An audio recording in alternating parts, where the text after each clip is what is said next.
Hi boys and girls, welcome back to Mr. Brakefield Reads. It is Wednesday and over the last few days it's been absolutely perfect weather for reading because it's not been very enticing.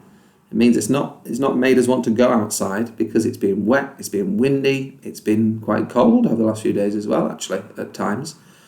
So what better than to get stuck into a right good book?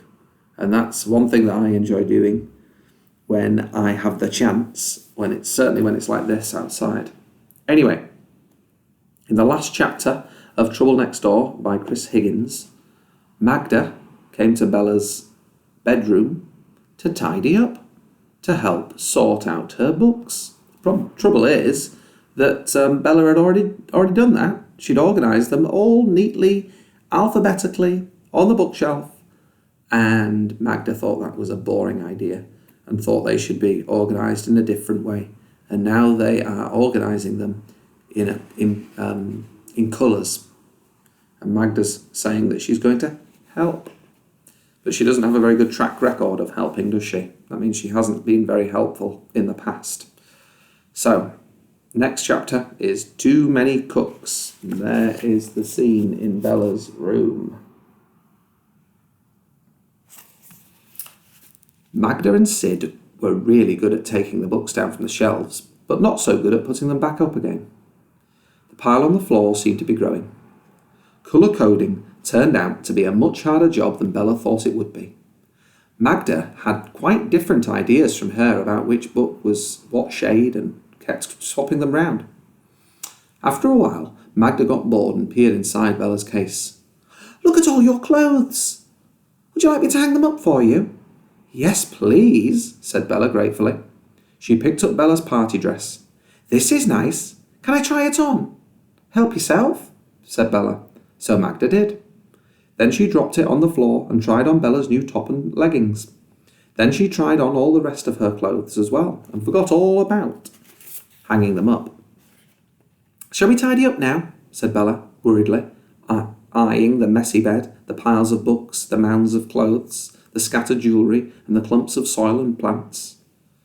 "In a minute. Let's play fashion shows first," said Magda. "We need high-heeled shoes. Has your mum got some?" That sounded like fun. Bella ran off to fetch them from her mum's room.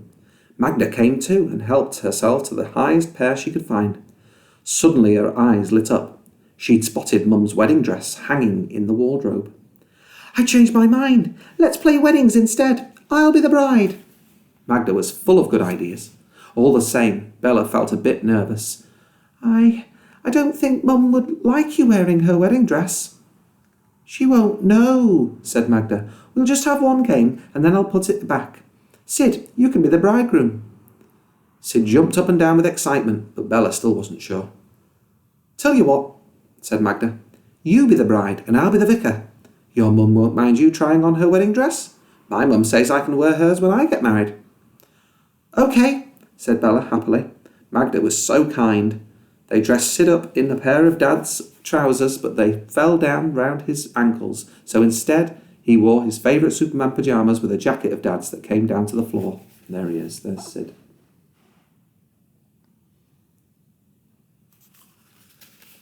"This is fun," giggled Bella, holding the hem up off the floor and managing a rather precarious twirl in Mum's tall shoes. "I feel beautiful." "You look beautiful, Bella," said Sid. "I'm glad I'm marrying you."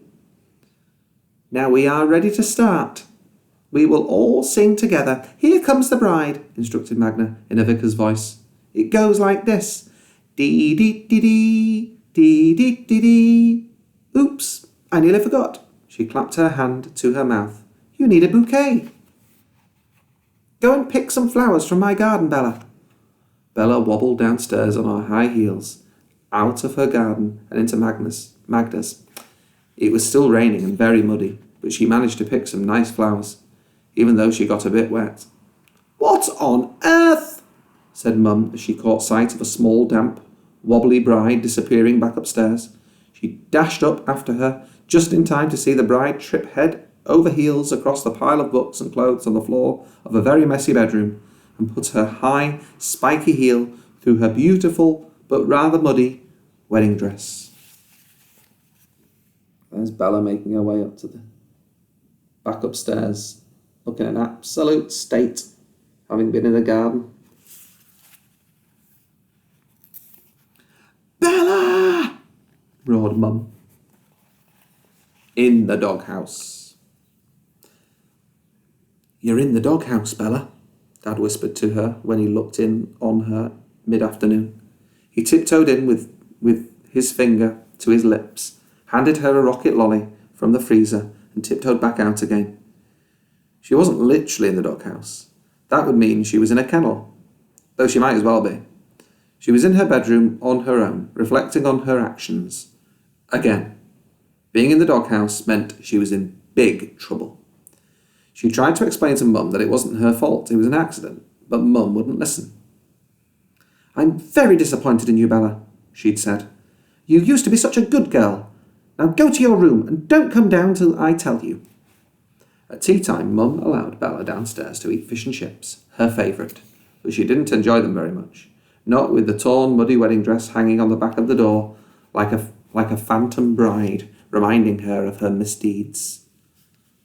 "I'm going to have to take it to a specialist shop to put it right, and it's going to cost a fortune," complained Mum for the umpteenth time. "Is it worth it?" asked Dad, who was far more interested in tucking into his cod and chips. "I mean, it's not like you're ever going to wear it again, is it? You probably wouldn't fit into it now anyway, even if you wanted to." The room fell silent, but Dad didn't notice. He was too busy shoving forkfuls of food into his mouth. And there's the scene around the table. Now, I think that was a very silly thing for Dad to say. Very silly thing indeed. Mum's face grew redder and redder. Bella held her breath, waiting for her to go bang. When she did, it was in a surprisingly quiet way, like a controlled explosion.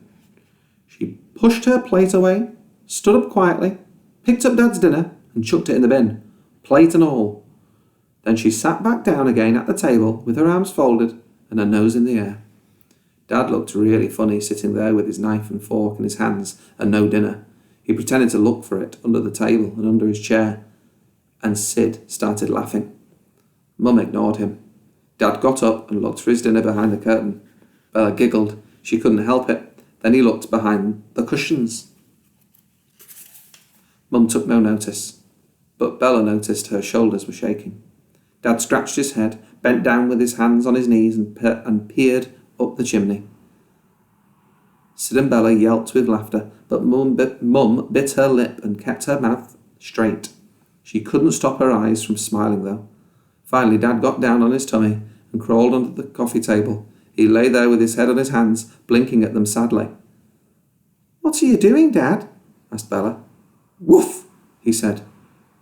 "I'm in the doghouse."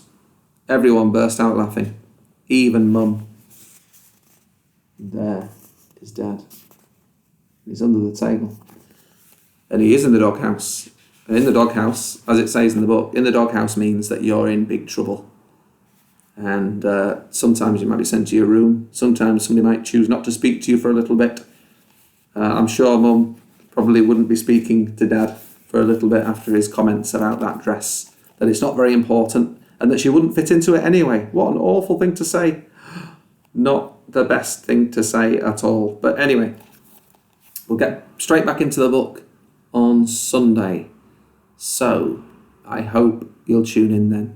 In the meantime, have fun with your home learning and happy reading. Goodbye, boys and girls.